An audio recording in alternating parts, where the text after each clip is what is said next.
So when I introduced yesterday's class as sort of two parts of a two-part series, part one was let's make the pelvic floor muscles longer, and that helps them become stronger. Today we're going to talk about how we don't overload the pelvic floor so much. So what do you think might overload the pelvic floor? Breathing, lifting, yeah. Slouching in a chair. Slouching in a chair might contribute to, I think, shortening the pelvic floor. I wouldn't think so much of an overload there. So it'll contribute to the problem, but I would think that would be more of the shortening and weakening side of it. The head coming forward.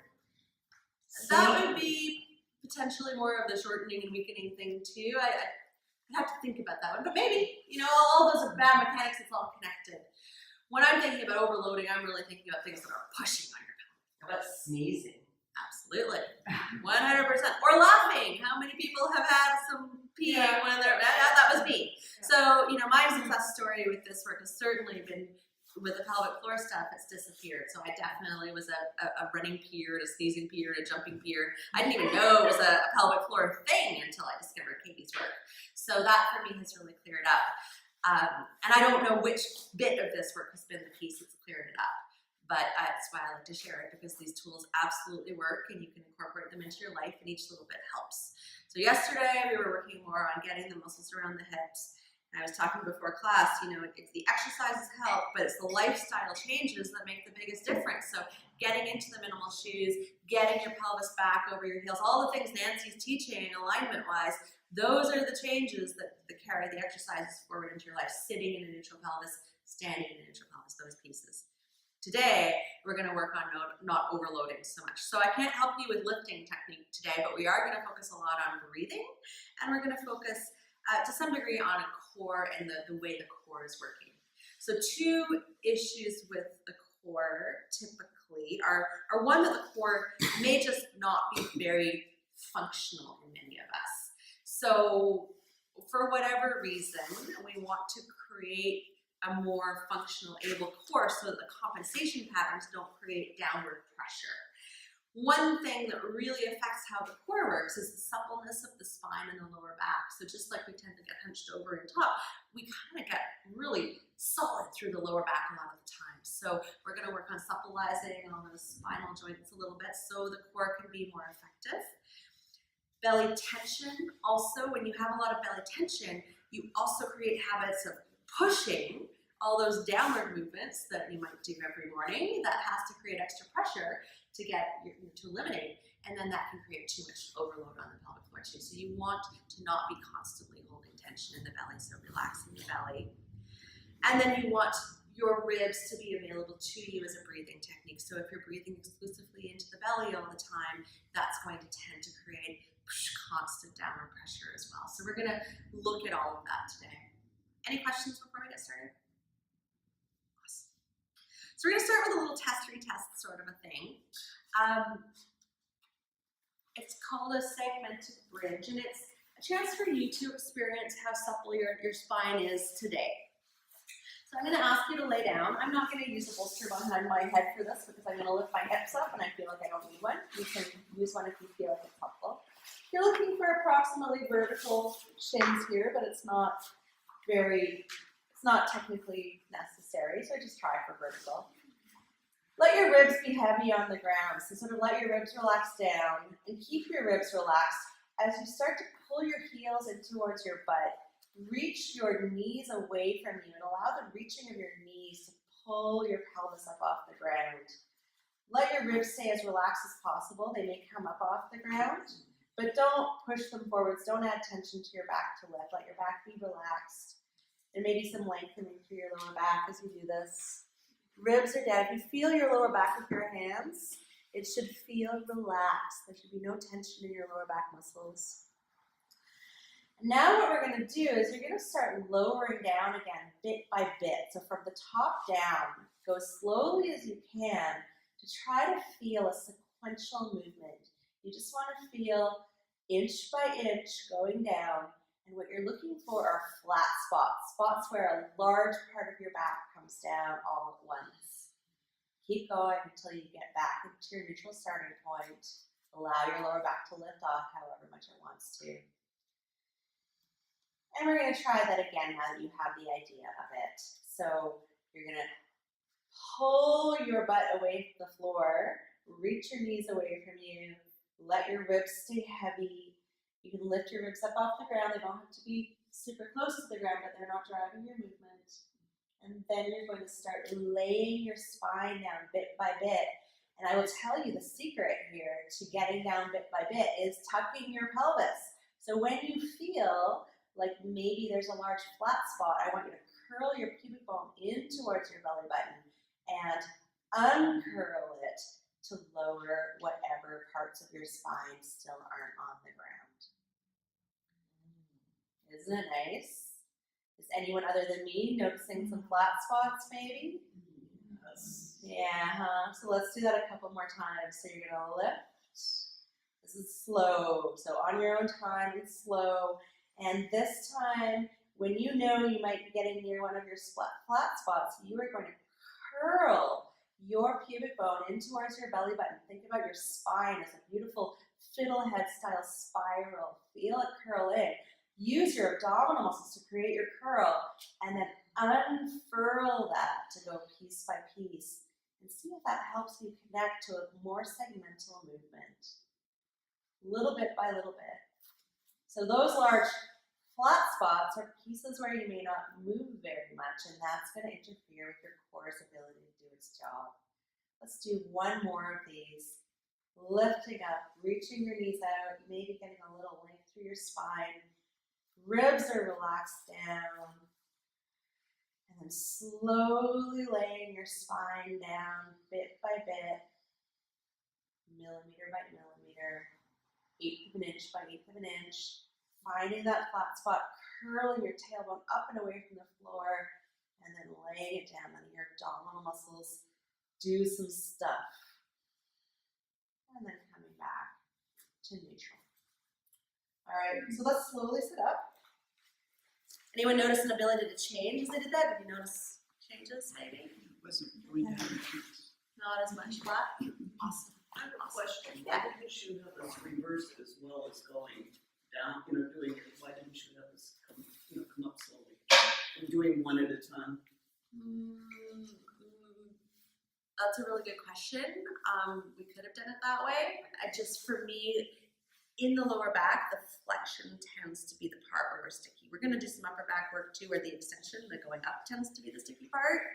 But we have some natural extension in the lower back, so that's just less concerned about getting that working. Let's grab the half dome, and we're going to go back to my favorite pelvic floor exercise. You're going to recognize this one from yesterday because it's a hip exercise, but it's a lower back exercise too. I love the twofers. So, sit bones on your dome, flat side up, hands behind you so you don't have to work too hard. And your hands and your feet are going to drive your pelvis into a little tuck and untuck movement. And for our purposes this time, we're worrying less about the untucking today and more about the relaxed lower back rounding tuck. So nice and slow, untuck because that's going to just work out some of that sticky stuff maybe from yesterday. And then come back into a tuck and let your lower back relax here. Let it round, let it be heavy. See if you could even stretch your lower back a little bit, not with force, but with gravity and relaxation. And try not to do what I'm doing with your shoulders, so press into your arms a little bit so you've got some activity in your shoulders. But your lower back is still being as relaxed as possible. And you know what? I'm going to take my hoodie off because I wear my special stripy shirt so you can actually see me. That was my plan, but it's colder than I thought it was going to be today. So you can just lower back relax. So this is that same movement that we did as a segment, but now you're just trying to create some roundness through your lower back. Your ribs are down here, you're curling up like a little ball. Just trying to relax. And then you can come into your untuck. And here might be a place where you can consider moving segmentally. You can think, okay, tailbone goes, and then the vertebrae after that goes. And you can always try to break up your movement because that helps you find the sticky spots. So that's a really good question. And then maybe back into a tuck one more time.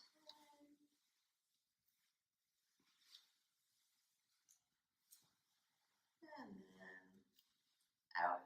So if you happen to be an overuser of your lower back, this is a nice exercise to help you start to less use your lower back. So my boyfriend is a big overuser of his lower back, and I had him doing double calf stretches, and he's like, why does my back hurt? And I realized that was because he was creating that movement by creating a lot of force through there. So if that's you, if you notice a lot of tension there, just letting this relax, it's a release, it's a letting go, it's helping your brain connect to the idea of relaxing through those big muscles there. All right. Since we're sitting on our domes, how about we cross our legs here, and you're gonna come forward, and you're gonna find your neutral. So, if cross-legged isn't comfortable for you, you can sit however is comfortable. A V-sit is often a good option if this isn't good for your knees. A neutral pelvis is helpful in all pelvic floor work. A neutral pelvis is where your pubic bone, and you can find your pubic bone, and your ASIS, those bony bumps at the front of your hips, are in a vertical plane when you're sitting or standing. So if I'm tucked, can you see how my pubic bone is way ahead of my ASIS here? I'll go sideways as well. So my tucked pelvis, you can see my lower back is round, but my pubic bone and my ASIS are also not vertical. When I come into my untuck, they're basically stacked on top of each other. And if I overextend, my ASIS will come above my pubic bone. So that's not easy for us to find, especially if we're women and we're shapely and curvaceous. Sometimes our belly gets in the way of finding this, yeah? So it's a practice. Self-observation is a practice. And you just do the best you can, and you refine it and you refine it. You can also use your lower back as a clue. If your lower back is super flat when you're sitting, or if it's rounded when you're sitting, your pelvis is probably not neutral. So this is the more scientific way to do it, but sometimes the more challenging way. Another way to find it is just so that your sit bones are on your half dome. Your half dome is tipping forward. So we're going to be sitting in neutral pelvis a lot today. So is anyone totally lost? Does everybody feel like there's a little bit of getting it? Awesome. And this is also how you get more hip load, so it's a win-win here. Now feel your rib cage, especially your lower ribs. So if you feel around these lower front ribs, you shouldn't feel too much in the way of an ability to stick your fingers under your ribs. So you can try lifting your ribs. Can you feel how that brings the rib cage up, and you can feel the rib cage edge? Let that relax down. Let yourself be a little punchy. That's okay. Let your ribs relax until those rib edges disappear without also curling your tailbone in. So your tailbone stays still as you relax your ribs. So that's your neutral rib cage, neutral pelvis. This is all lining up nice and vertically. So that's what my little cheat is. If I feel my rib edge, I know I just go, we're going to come back to that. So now take your hands and put them around the side of your ribs. You're going to take a big breath into your hands. You're going to see how much can I move my hands out to the side.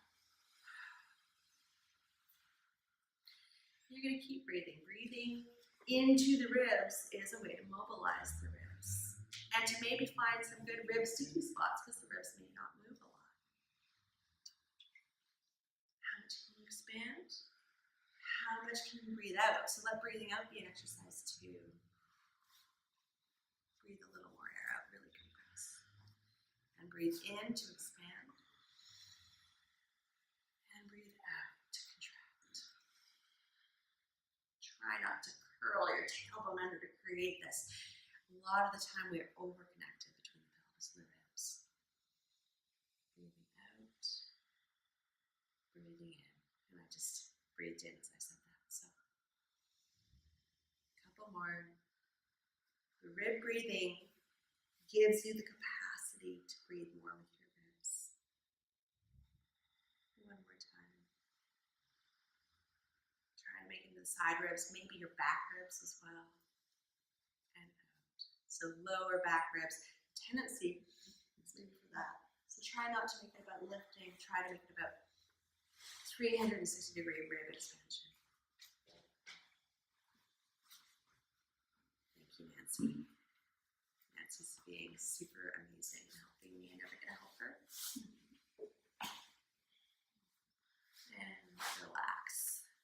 So that's good, but do you find you get a lot of shoulder tension there? I always find I do. It's a quick and dirty way to get some rib, but we're going to use the strap for that in just a minute. Because first we're going to stretch out the shoulders. So I'm breathing sideways, are we also going front?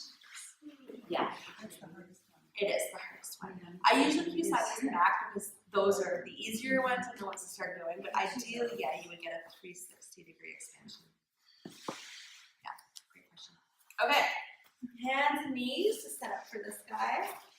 Either the best stretch or the worst stretch. From hands and knees to elbows and knees, and you're going to place your hands in front of your elbows, and your elbows in front of your shoulders, and you're going to watch your hands like a hawk to make sure they don't start moving in towards one another. Like extra, I keep showing you guys my butt. You see better now.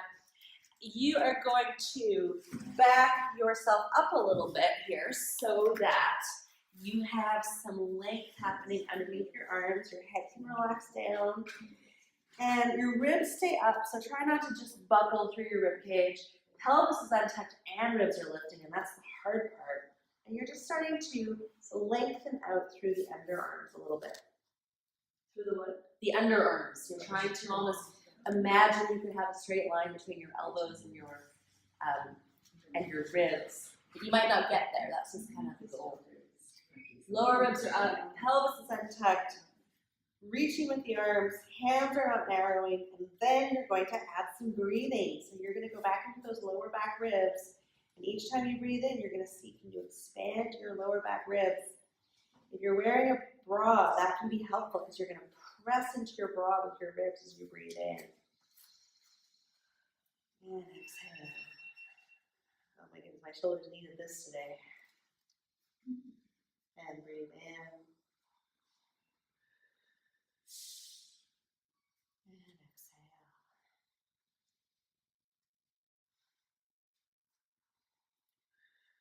One more time.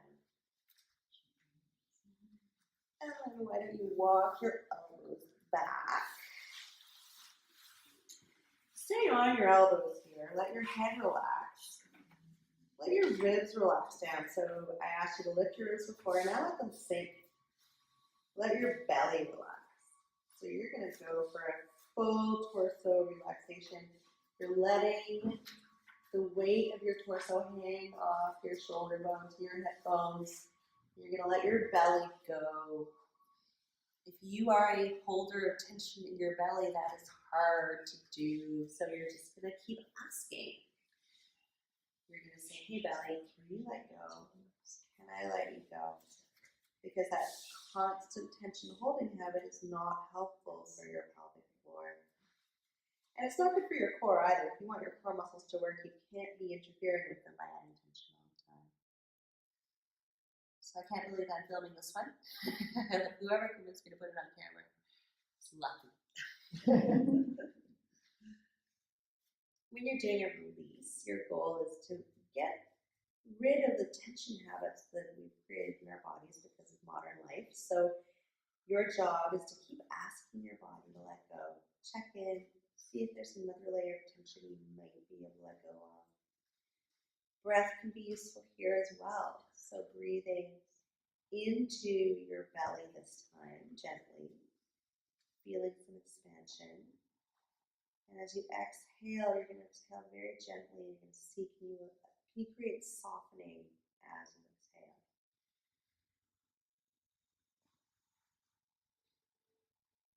Let your head and neck relax completely.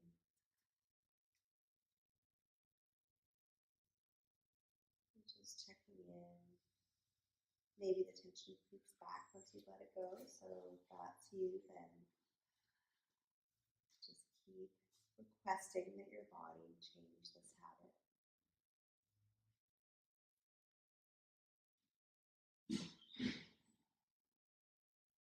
Spine is sinking down, your ribs are sinking, your belly is sinking.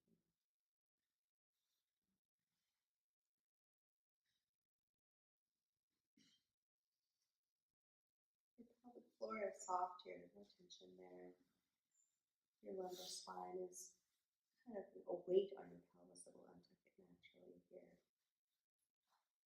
Everything is very soft and relaxed.